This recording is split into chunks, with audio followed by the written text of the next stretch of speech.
সাথে ওনার জন্মস্থান এইটা হয়তো ছোটবেলা থেকে হয়তো ছিল না, কিন্তু আপনি ওনার বাবাকে ভালো করেই চিনবেন। আর বিশেষ করে মানিক এখনো এদিকে মানিক ভাই বিশেষ করলো আপনি আজকে আওয়ামী লীগ করেন, আমি বিএনপির গিয়ে 100 অমুক জামাত করে জাতীয় এটা না। আওয়ামী লীগ যারা করে তাদের সংসারের ভোট কি বন্ধ হয়ে থাকবো? আওয়ামী লীগের মার্কা নাই না, কিন্তু তারা তো আওয়ামী লীগের ভোট দিতে পারবো না। আপনাদের ভোট দিন কোথায় দিবেন?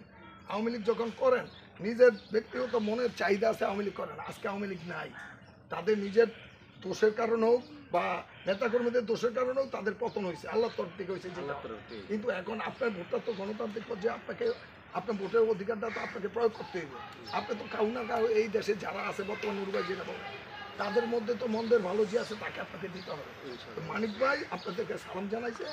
বিএনপি আওয়ামী লীগ বড় কথা হলো ব্যক্তি লোককে যদি আপনারা প্রাধান্য দিয়ে কাজ করেন তাহলে ওই এলাকার উন্নয়ন ওনাকে যদি বসানো যায়, উন্নয়নের খাতিরে সব কিছুকে ওনার কাছে বলতে পারবেন।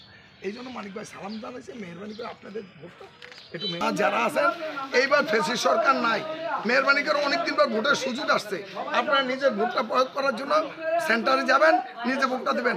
কোনো দুর্যোগ নাই, কোনো উচ্ছৃঙ্খল নাই, সুশৃঙ্খলভাবে এবার ভোট দিবে ইনশাআল্লাহ।